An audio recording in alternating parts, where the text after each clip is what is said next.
Donc bonjour à tous. Ça Arsène. Donc on pourrait se demander pourquoi des motards sont parmi vous aujourd'hui. Alors on n'est malheureusement pas nombreux, on en a qui sont venus sous plusieurs casquettes, on a vu quelques syndicalistes qui sont en même temps adhérents chez nous. Donc malheureusement on n'est pas beaucoup, pourquoi? Parce que ça fait suite à un vote d'Assemblée Générale au niveau national qui date de lundi dernier, donc c'était un petit peu court pour communiquer autour de ça. Donc on est là évidemment parce que comme tous les citoyens de ce pays, on est concerné par la politique qui est mise en place par ce gouvernement, mais on l'est particulièrement en tant qu'usager de la route. Tout à l'heure, il y avait la représentante au niveau de l'hôpital.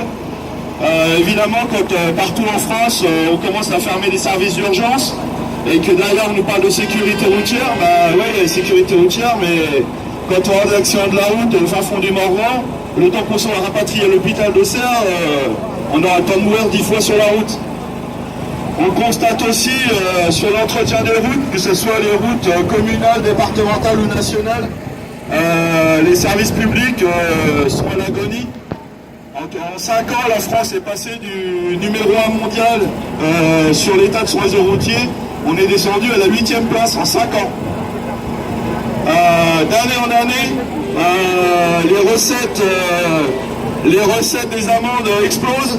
En 2017, les recettes des radars ont encore augmenté de 10%. Et pourtant, en 10 ans, le budget dédié à la prévention a été divisé par 3.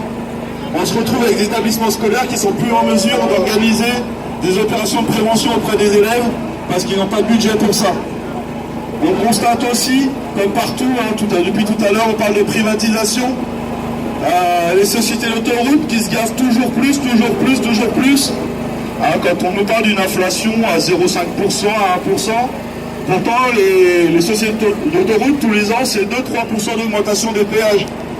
Si on veut faire la sécurité routière en France, il y a une solution simple, c'est juste de rendre les autoroutes au service public. C'est ce qui se passe dans tous les pays d'Europe qui ont un service public, qui ont des bonnes mesures de sécurité routière.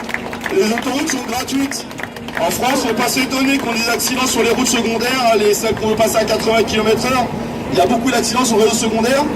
Il y a une solution simple, c'est on permet aux gens d'accéder aux autoroutes et ils iront plus tuer sur le réseau secondaire. Alors, j'allais y venir.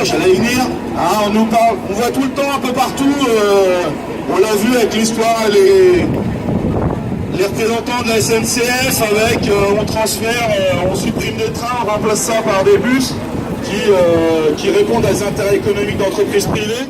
C'est la même chose avec le contrôle technique, avec une énorme pression tant au niveau français qu'au niveau européen de multinationales du contrôle technique, alors qu'ils l'ont énormément compliqué pour les automobilistes, qui aimeraient bien aussi l'imposer aux deux roues, sans qu'il n'y ait aucune étude qui ait jamais réussi à prouver que c'était efficace.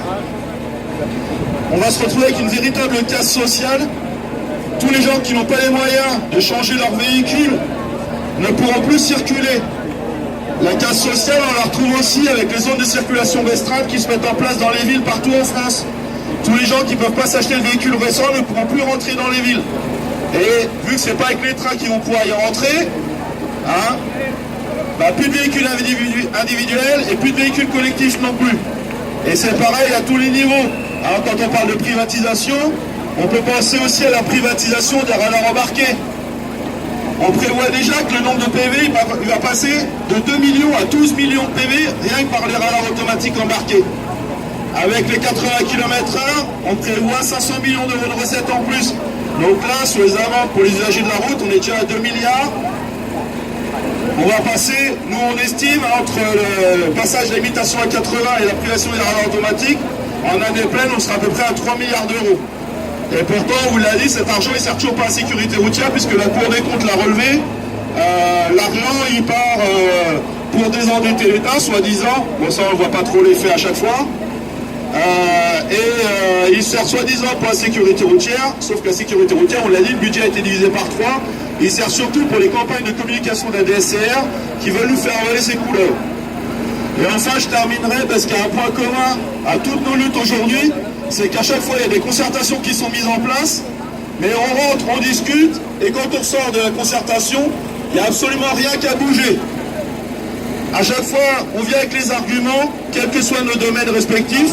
On a des arguments qui sont étayés, et pourtant, il n'y a rien qui bouge. Donc c'est aussi pour ça qu'on est là aujourd'hui, parce que nous, comme vous tous, on en a marre.